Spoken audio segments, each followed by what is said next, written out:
God knows I would want a full room draping. I want 20 of my pictures, as you're walking in. People don't realize you do wake up at 4 o'clock in the morning to go to the storage and load up. Some of those Pinterest creations, it's like they've had the haul for like 2 days. This inspiration doesn't match the reality of your budget. How many venues is going to give up their space for 2, 3, 4 days? So how do you find that balance, and how do we better educate and so that you can understand where we're coming from? Be open to alternatives.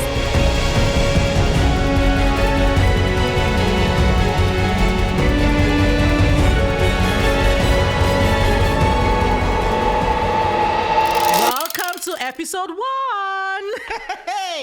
of Inside Events Podcast. Okay, so today our topic is, this happens all the time. Your Pinterest versus the reality of your budgets. So we're going to be diving more into it. Dear clients, dear brides, grooms, celebrants, it's so good to do your research and to find inspiration all over the internet, Instagram, everywhere. It's amazing. But a lot of times, this inspiration doesn't match the reality of your budgets. So we're going to be talking more about it today, okay? So Sister Nike, over to you. Pinterest is good. It's nice to dream Pinterest. But when you bring these pictures to us, there is a side of Pinterest that you're not seeing, the logistics and the cost involved. Can you actually implement this vision or this dream with your budget? So you need to figure out if your budget matches the dream or the picture you're getting from Pinterest. And in reality, when you bring that vision of your event, you should not, when we now give feedback about it and say this is what the expectation of the cost will be, we're being realistic. And so that we know that what you've given us as your overall budget may not be a factor. And we will now have to go back to the drawing board and restart again and realign that vision. Because we also want that vision for you. Every event can be grandeur. It depends on the level of what you like or what you don't like. But again, when you bring those pictures, you really do have to think about the logistics. You really have to think about what would this entail? How much time do you have to make this vision happen? Correct. And when those things start creeping up in the conversations, yes, they can be difficult conversations, but because there's money involved. So how do you find that balance, and how do we better educate and so that you can understand where we're coming from? And then the other thing with Pinterest is you have to put it at the back of your mind. It's not one person. Yes. It's a group of people, like 10 vendors that created that picture you're seeing. On my part, I'm a decorator. You have to think about the loading, the unloading, what time the venue would give me. I mean, it's very common here in Canada, access maybe 4 hours setup. Some of those Pinterest creations, it's like they've had the haul for like 2 days. That's right. So that's the reality we have to have with us when we're bringing in these Pinterest images. The reality is that your inspiration can be amazing.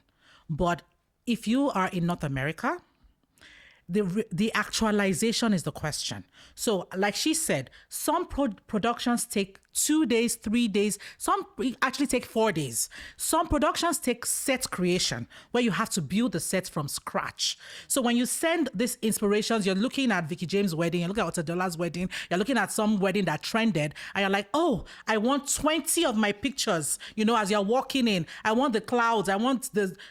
Listen, it's amazing. I want to produce that for you, but you have to be ready to block out the venue 3 days before the wedding. Are you ready to pay for that? You have to be ready to pay for, okay, so if we only have 1 day to produce, and this will take 20 hours, right? Are you ready to pay for the staffing that it will require to build those sets? Are you ready to actually pay for the production? So again, and I don't know what it is.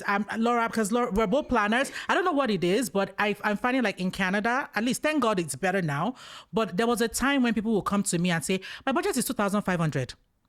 Now I'm hearing things like, oh, my budget is 5,000 and my budget is 10,000. But these inspirations you're bringing are inspirations that you can't even be less than 50K to produce. So if your entire wedding budget is 70K and you're bringing an inspiration that's 50K, you can say that's work. Sorry, it cannot happen, you know? So reality is something, so you have to be ready to be practical. To follow up on what you were saying, in regards to it being 2, 3, 4 days, how many venues is going to give up their space for 2, 3, 4 days?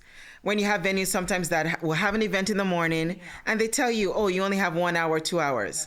That's the reality that you have to also think about when you're thinking about the inspirations that you bring forth. And then even if you as decorators, is like a decorator could say, this is the minimum of what I can start with. And how does that work? How does that fit into, and you want to make sure that this is the person that you do have. How do you make it work and make it possible to have the vision you want at the price point that you have in your budget? And a budget is I say it's a work in progress. It's a revolving door, because as soon as you get one vendor, you tweak it. Oh, I'm able to save 1,000 here. Let me put it onto another line. So you have to think about that whole picture. So when you're even talking about vision to expectations, you have to also think about the expectation of the overall budget itself. I'm going to put you on the line a bit, because we're talking a lot of times when they bring inspiration, it's actually decor. They don't really bring the inspiration of how the MC is going to play games. Well, they do that sometimes, but it's more decor. So can you walk us through a little bit more of why decorators price the way they price? What goes into that? Well, for me, I would say what goes into that. Number one, I have storages everywhere. That alone goes into my overall cost. The labor, which is a big thing here for us in Canada, we spend so much time. I mean, people just go to events. The event is 6 hours, beautifully done. But sometimes we're there the day before. I have staff with me setting up and then tear down. I have to rent a truck. I mean, traditional weddings, we have like 3, 4 couches. Even white weddings, we have 3, 4 couches because they want a lounge area. We have huge structures. Sometimes it's 3 or even 4 trucks taking items to a venue. So these are all costs that has to be, it's not just tablecloth, because I hear people telling me it's just decor. Logistics is not just decor. Set up crew, tear down crew is not just decor. I've heard people tell me, but you have the tablecloth. That same one you used last week, I can't give it to you for free. After each event, it's laundered. It's laundered. It's dry cleaned. Who bears the cost? This, I would say, invisible cost. Who bears this? These are all the things that go into the decor costs. That's right. Laura, okay, so we talk a lot about all this pricing. What practical steps can we give our prospective clients? How can they manage? So if the Pinterest is not matching the reality, what can they do? I mean, what I have tried to do is really find alternatives. Like find what can be an alternative. Or I usually sometimes ask them, if A does not work, give me a plan B. Because we can always shift. And I find that sometimes when you start a year, like 12 months ahead, by the time you get to the 6-month mark, sometimes the core aspect, yes, it changes. So how do you make that work? So I try to make sure that at least I have a plan A and a plan B. And right away, if the plan A is this, look, it's going to cost you approximately this much. So let's figure out what is an alternative in the potential price point. And one thing that I've did that was helpful for me was that I interned with a decorator. Good. After I interned with that decorator, I never started the same way again. Because people don't realize you do wake up at 4 o'clock in the morning to go to the storage and load up. Yep. And I don't believe every decorator, from the decorators that I've worked with, I know they just don't bring, if you say you want purple chair, they just don't bring the purple chair. They might bring the white chair as well. Just in case. Just in case. So it's not just what you have on paper that they will bring, because when you now start setting up, and those are the things I also share, you might have to make shifts. Oh, this table doesn't work. This doesn't work. This tablecloth, this napkin doesn't work. I mean, those are the things that I try to educate while I'm in that decor process. And I'll be honest, sometimes that is the hardest process in the whole planning game, because you can easily, as you said, oh, it's just decor, I can just cut here, cut there. But when you cut A, B, and C, it changes the whole landscape of the setup, and it then changes your vision. That's right. So that's why I say I try to have at least what is the alternative of what you want to look for. And sometimes it works, sometimes it doesn't work, but that's how I try to make it. But interning changed the way I think about decor, because yes, you can just say, oh yes, just decor, but 4 o'clock, and you may have just gone to bed at 2 a.m. or you haven't even gone to bed yet.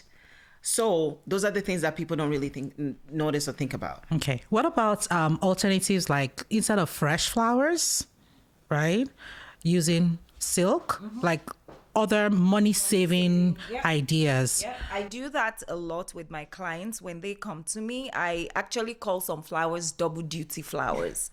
So when it's double duty, these flowers, you use them for the ceremony, and they're also your centerpieces. So those are ways where you can save money. I mean, if Pinterest is good, I look at it as well for ideas, but I think clients should just pick 2 or 3 priorities. Like, what is your I must have? Yes. And it's nice, but I will do without.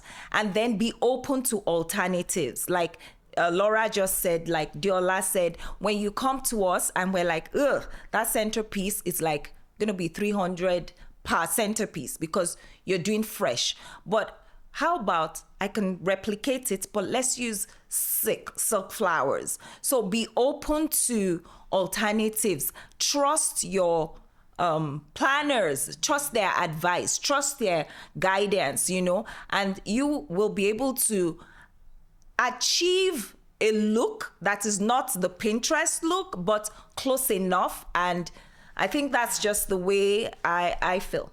But when you say real flowers and silk flowers, isn't silk flowers just as expensive as real flowers? The thing, it is very expensive. To be honest with you, very expensive. I would say the only advantage is you can reuse them. If for the decorator is reusable. Although I know each time I break down the flowers, keep it in a box, and then I start all over again, but at least you can repurpose them. Mm-hmm. So that's the only advantage. Whereas if you go for the fresh, you do it once and it's done. That's it. It's the repurposing.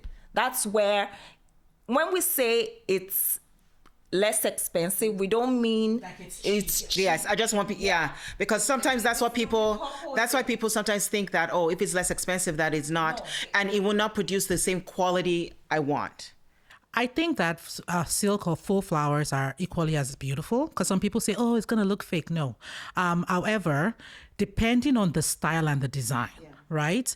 What I usually would recommend is you can also do a mix. So you can use real and also use silk, and then you make whatever is low, what people will actually touch, be fresh. So again, there are cost-saving ideas, right? But like she said, you just got to trust your vendors. Yeah, and you have to be open to listen to those suggestions, because yes, one can easily get stuck in the vision and of what you want. You have to really educate. I find there's a lot of, I call it informal counseling. I even wanted to get a degree in counseling. So do informal counseling of how you can move forward and get the process going, because like something like Decor can really be a stumbling block. Because again, what are the priorities that we need to first look at? Your venue, make sure that you have the right date, the venue, and decor. Because when you get those 2 factors in place, the rest of the budget now becomes easier for us as planners to manipulate. Because if we are doing everything else without doing especially decor, it's like when you stump your toe. When you have that bed frame or the frame, you stump your toe. It's like it's one of those things. Is like, I need to get that decor set, because if not, by the time you come back, you're not coming to your client to say, we need to add a 2,000. We need to add 3,000. It's like, we need to add 4,000. And for us, it's hard to say that, because we do want to be successful for your event, and we want to make sure that we're within the budget that you've given us. So I just think that how people understand it more, and appreciate that to get the vision you want, you have to open your wallet a little. Just to talk a little bit about alternatives, because the decor thing is important to me. Draping, for example, full perimeter draping. Do you have to have that? Not really. It's beautiful. It's really nice. God knows I would want a full room draping, but if your budget is not, your planner or your professional could suggest partial draping, which is nice, but you will still get a relatively decent look. Or ceiling installs. They're very big in Nigeria. I don't think there's any Nigerian wedding that doesn't have ceiling install. But here, ceiling install. First costs an arm and about rigging.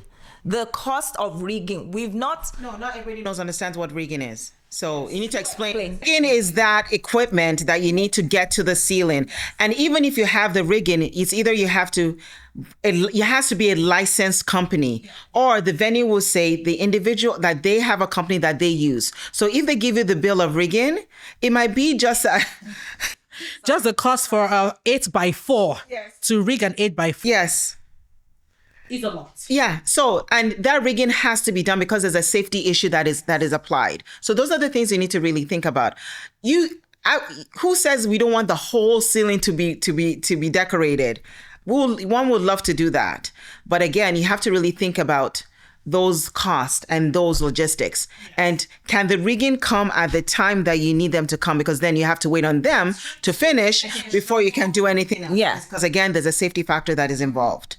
So those are the things that, as they say, is that behind that insider part that people don't see. So there's something else I really want to touch on, which I think is very important. Now, you have to also think about your guest count. So a lot of times that vision you want to achieve, that beautiful wedding, talk about of town, it's achievable, but maybe only for 100 guests, not 300 guests. Yeah. So another thing that I really want you to think about as you're thinking about your vision, your inspiration, your budget is, are you willing to cut your guest list to be able to afford the kind of wedding that you want? So again, one of the easiest ways to be within budget is to cut your guest count down. And now we're going into another topic about guest counts. So I think that is an episode. That day, yes. So another true. The more people you have, the more the higher budget, and the less people you have more to work with, and it also translates not just in regards to the guest count, but in regards to the type of venue too. Right. Yeah. So because again.